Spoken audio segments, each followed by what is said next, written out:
여러분의 구독과 좋아요는 저에게 큰 힘이 됩니다. 개체번호 SCP-9999, 통칭 백룸, 격리등급 케테르, 비인가 인원 접근 불가, 암호를 입력하시오. 승인됨. 특수격리 절차 SCP-9999의 격리는 불가능하다. 따라서 SCP-9999의 실존 여부를 민간인들이 신뢰하지 않도록 기동특무부대 모미오 세상의 모든 미스테리가 해당 개체에 대한 내용을 상시 감시하며 SCP-9999의 정보가 어디에든 기재될 시 해당 정보가 도시전설과 같이 인식되도록 조치를 취한다.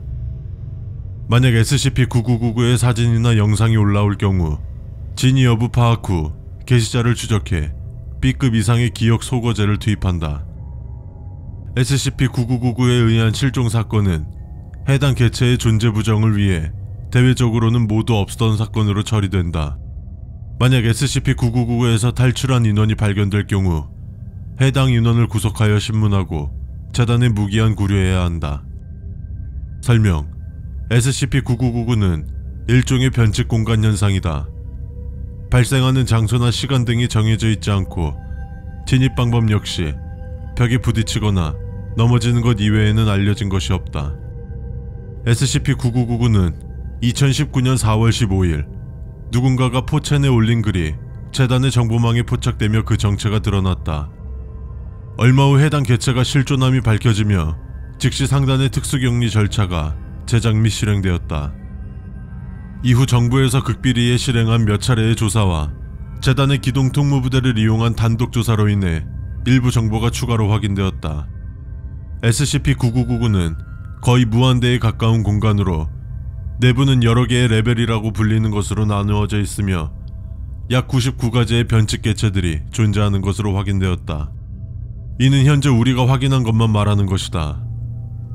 각 레벨과 엔티티별로 변칙성이 확인되는 경우가 있으며 이에 대한 정보는 유튜버 세모미의 백룸 레벨 소개 영상과 엔티티 소개 영상을 참고할 것. 또한 SCP-9999 내부에 SCP-3008과 같이 생존자들이 집단을 형성한 모습이 포착되었으며 일부는 변칙 현상을 다루는 요주의 단체로 추정된다. 특수격리 절차에 설명되어 있듯 넘어지거나 벽에 부딪히는 것만으로도 백룸에 진입할 가능성이 있기 때문에 모든 재단 인원은 절대로 넘어지거나 벽에 부딪히는 행위를 유발할 수 있는 장난이나 행동을 금지하며 이를 어길 시 징계 조치될 것이다. 어쩌면 백룸에 진입하는 것이 최악의 징계 조치일지도 모르지만 현재 재단 인원 중 SCP-9999에 진입당한 것으로 추측되는 인원은 D계급 과 재단 요원 1명, 그리고 기동특무부대 1명, 재단 연구원 1명이 백룸에 진입 이후 실종된 것으로 추측된다. 재단의 05 평의회 의원을 포함한 4등급 보안요원들 역시 진입한 경우가 있는 것으로 보고되었다. 위 실종 인원은 각국 정부의 극비조사에 참여했다가 실종된 잔입요원들과 재단 독자조사를 위해 진입했던 기동특무부대 2개 부대와 재단 연구원들이 포함된 수치이다. 재단의 독자적인 조사는 총 3차까지 진행되었으나 1차 조사에 참여한 인원을 제외하고는 귀환하지 못했으며 이로 인해 향후 모든 재단의 기동특무부대를 동원한 SCP-9999의 내부 탐사는 전부 무기한 연기한다.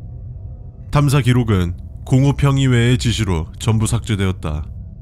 4등급 이상의 사전에 승인받은 인원만 열람 가능. 승인됨. 05-1의 전원. 아마 당신이 이 글을 읽고 있다면 당신은 아마 새로운 05 평의회 멤버거나 SCP-9999를 담당하는 4등급 보안 직원이거나 둘 중 하나일 겁니다. 그 인원 밖에 누군가가 이 글을 읽었다면 지금쯤 우리의 유능한 기동특무부대원들이 당신의 뒤통수에 총구를 겨누고 있을 겁니다. 잠시 그들이 임무를 집행할 수 있는 시간을 가지게 해주죠. 다시 본론으로 돌아와서 SCP-9999, 이제부터 그냥 백룸이라 부르겠습니다. 이 백룸에 얽힌 몇 가지의 일을 들려드리겠습니다.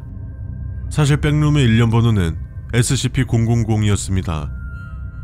그리고 SCP-0001 때의 백룸의 기밀 등급은 알파 등급, 최고 기밀사항으로 그 당시 SCP-000의 담당관은 자신이 뭘 담당하고 있는 건지도 구체적으로 몰랐을 겁니다. 격리 등급 역시 지금은 삭제된 등급이었고요. 참고로 이 등급은 지금의 캐테루 등급과는 비교조차 불가능한 높은 격리 난이도와 물자를 필요로 했습니다. 그 SCP-000이던 시절의 백룸이 왜 SCP-9999로 바뀌고 격리 등급이 왜 격화되었냐 하면 거기엔 두 가지 이유가 있습니다. 하나는 백룸에 존재하던 생명체가 그곳을 탈출할 가능성이 천문학적으로 낮다는 결론이 나왔기 때문입니다. 특히 그곳에서 태어난 생물들은 0%에 가까운 탈출 가능성을 지니고 있으니 그 백룸에 존재하는 수많은 엔티티가 우리의 세계, 백룸의 반대편에 위치한 프론트룸에 침입할 가능성은 없다고 봐도 무방한 겁니다. 두 번째 이유는 한번 격리에 실패한 적이 있기 때문입니다. 원래 백룸은 우리의 우주와는 아주 동떨어진 어느 곳에 존재했었습니다. 평행우주, 다차원, 뭐든 생각할 수 있을 겁니다만 그건 아직도 명확하지 않으니 그냥 넘어가도록 합시다. 그땐 그 백룸이 위치한 특정한 방향을 만족해야만 했기에 진입할 가능성이 지금에 비해 현저히 낮았습니다. 하지만 그 백룸의 악의인지 아니면 그것을 만든 자의 악의인지 그 방대한 공간이 우리에게 접근하기 시작했고 우리의 우주와 접촉해 우리를 백룸의 일부로 만들려는 시도를 했습니다. 우리는 전 세계와 모든 요주의 단체와 힘을 합쳐 우리 우주가 백룸에 침식되었지만 침식되지 않은 상태로 만들었고 지금은 그 흔적조차 찾을 수 없는 기술들로 백룸으로 가는 길을 모두 막고 우리의 기억 속에 그것들을 지웠습니다. 재단 인원 역시 똑같고요. 이 일은 오로지 나만이 기억하고 있는 겁니다.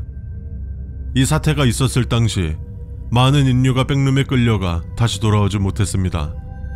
전체 인구의 5%까지 줄어들어 SCP-2000을 가동했어야 했을 겁니다. 내가 이 일을 이렇게 기록으로 남기는 건 백룸의 팽창이 우리가 만든 벽을 부쉈을 때의 대책이 필요하기 때문입니다. 그 사태가 ZK급 현실 오류 시나리오일지 XK급 세계 멸망 시나리오일지 CK급 현실 재구축 시나리오일지는 아무도 모릅니다. 어쩌면 재단의 K급 시나리오로는 표현조차 불가능할 사태일지도 모릅니다. 지금 재단이 보유하는 SCP 중에 적지 않은 개체가 백룸과 관련된 사건 때 우리 세계로 넘어온 존재들일 겁니다. 어쩌면 재단의 시작은 당신이 알고 있을 SCP-001의 제안들 중 하나가 아닌 이 백룸일 수도 있습니다. 확실한 것 하나는 우리의 세계인 프론트룸은 양의 세계이고 그들의 세계인 백룸은 음의 세계라는 겁니다. 우리는 그들을 간신히 영과 같은 얇디 얇은 것으로 그들의 세계와 우리의 세계를 분리해 둔 것에 불과합니다. 그러나 양수와 음수가 만나면 음수가 되듯 우리의 세계가 백룸과 충돌하면 우리의 세계는 그 무수히 많은 백룸의 레벨 중 하나가 될지도 모릅니다. 나를 포함한 백룸을 처음 발견했을 때의 인원들이 이 망할 놈의 공간으로부터 우리 세계를 지키지 못한 것에 굉장히 유감을 표합니다. 지금도 백룸은 우리가 만든 안정장치를 하나씩 깨부수며 우리의 세계를 향해 그 검은 손을 뻗고 있을 겁니다. 최근 재단의 정보망에 백룸의 존재가 감지된 건 역시 그것에 대한 증거와 같죠. 우리는 그들을 막지 못했습니다만 당신들을 다룰지도 모르겠습니다.